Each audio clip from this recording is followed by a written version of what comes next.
Hey Jenny, it's Nick. Happy Thanksgiving from the States. I know you guys aren't celebrating, but I didn't really celebrate either. I had to work today. I actually just got back from work. It was a long day, so I apologize for my appearance, but I wanted to make a quick video for you to answer some of the questions that you asked in one of your emails about the day that I proposed to Chris. I thought it would be easier than writing everything out. Part of this is just laziness on my part. I thought I could just talk instead of writing, and I also thought I could show you kind of what I'm talking about here. So let me see. I wanted to tell you a few things about that day and answer your questions as well. First, I thought I would answer a few of the questions that you posed to Chris. I know you said that we can probably both answer them, and he might be able to answer them a little bit better than me. But I looked at the questions you asked him, and the people that he talked to in the video, they were all his friends. I met all of them and got to know them all quite well, except for one. There was a guy named Aaron in the video who was a friend or a coworker of Chris's, who I don't think I ever actually ended up meeting, but they were all friends of his at the time. And when he was on the subway talking to Mike and Jessica, those were kind of two of his closest friends at the time. The people, I think it was the same video where he was in Washington Square Park talking to these people at this big festival that was going on. Those were actually other YouTubers. Back in the day when Chris and I started talking, YouTube was a much smaller community, and it was like a YouTuber blogger get together. They actually probably still do those, but that was, I think, the very first one. And I was very jealous that Chris was there and I wasn't, but it was held in New York and I didn't live in New York at the time. So he talked to his friends in the video, and then he also talked to some popular YouTubers at the time. This was when it was kind of a small community. And so he found some YouTubers that both of us were kind of following in this community, and then, basically found this whole circle of people trying to convince me to come and meet him. But so yeah, it was a mix of his friends and then YouTubers that we were both big fans of. Let's see, where was he? He can probably clarify that a little bit better than me, but I know he was riding the subway with Mike and Jessica, and he was in Washington Square Park at the end when he was talking with several of those other YouTubers. I don't know where he was when he was talking to Aaron. So that probably answers those questions for you, although you can ask him if you have any other questions about more details.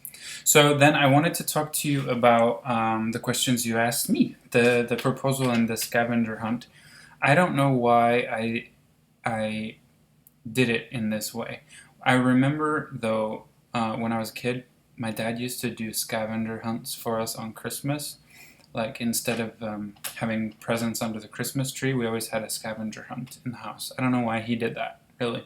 So he would like pick a little item from each part of the house where he hid a present, and then he would like present us with all these items, and then we had to figure out where the presents were hiding. And I always thought it was so much fun, and I've done like 2 or 3 of those kind of scavenger hunts for Chris over the years. They always kind of seem to stress him out, but it's really fun to watch someone trying to like solve your clues or whatever. So it's probably way more fun for me than it is for him. So that's kind of what I did. I had this series of clues. I have to tell you about Pearl River first. So Pearl River is this little Asian, it's not little at all, it's this huge Asian shop in New York. Apparently it just closed down this year, but it's kind of like, think like IKEA, or like IKEA slash Walmart in an Asian version. Like they sell, it was on 2 or 3 floors, and they sell every possible thing you could imagine ever wanting in your life from Asia. Chris always liked that store. He took me there, I think, on the first day I was in New York. So I went to Pearl River, and I bought these little plastic small versions of like Asian takeout boxes, like what you get Chinese food in. They were like yay big, and I bought 5 of those, I guess, or 6. And then I bought these little charms, like there are these little things that say different words on them. Like this one says trust, and then on the other side, it probably says trust in some Asian language, or maybe it says something totally different, like you hear about in the tattoos people choose to get on their bodies. I don't know. So I looked through those charms and found words that were important to me for our relationship. This one says joy, and then it probably says joy on the other side, or maybe not. Did that, got my little Asian to-go boxes, and then I created 5 clues. So quickly to tell you about the scavenger hunt, it certainly did take quite a bit of preparation. I really had a lot of fun doing it. I mean, I just thought of places that were special to us in New York, and then spent a full day before the day preparing things. I had, I think, 3 of my clues.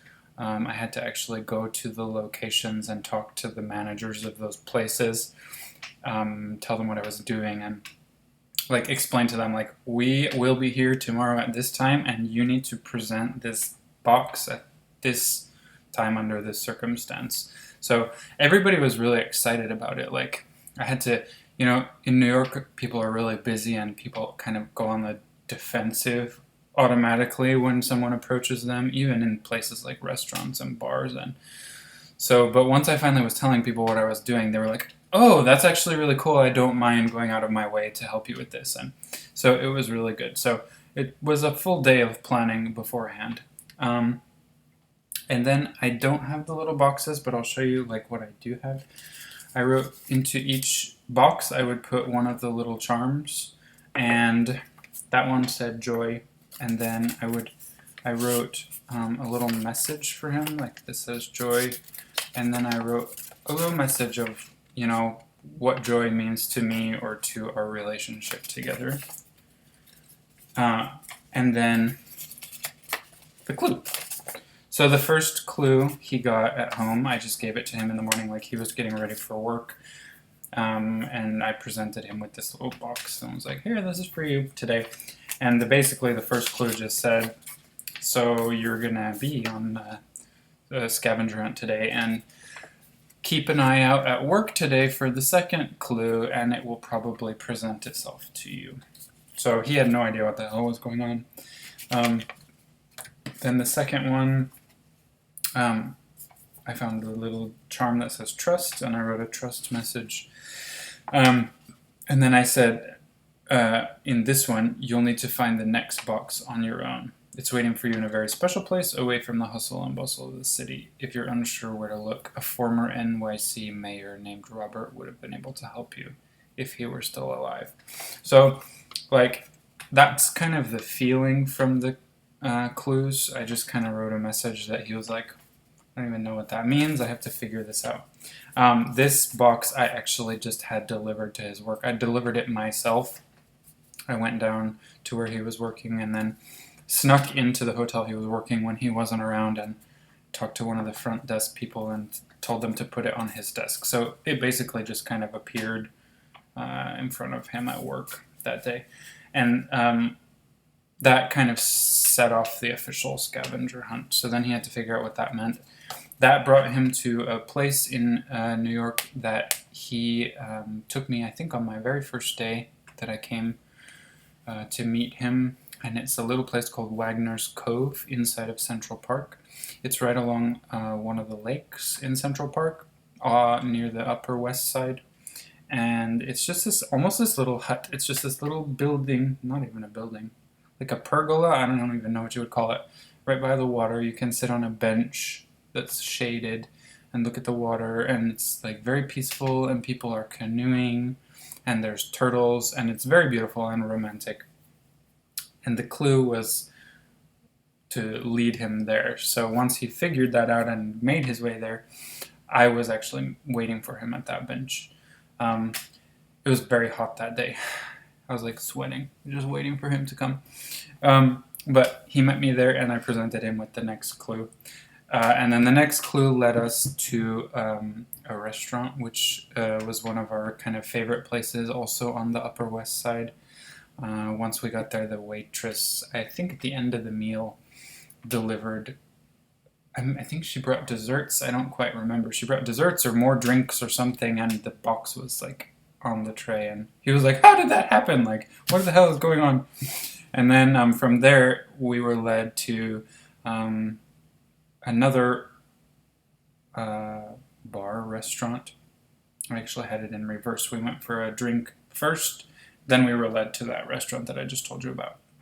But same thing, kind of like we showed up, he had to find his way there, and then the box kind of presented itself to him.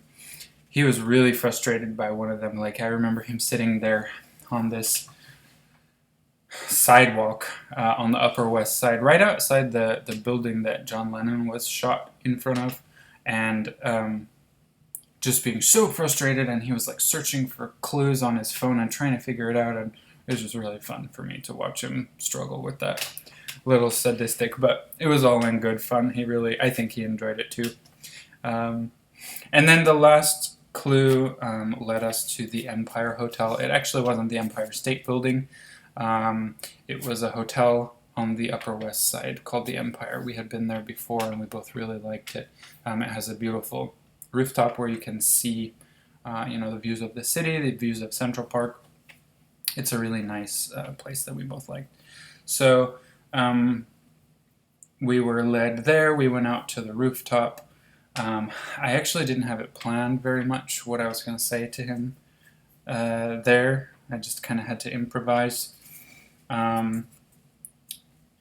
So I gave him a final box saying basically like, there's no stone from Pearl River with a message that I'm about to give you. And I just started talking to him then and telling him kind of how I felt and everything we had been through over the years we had been together.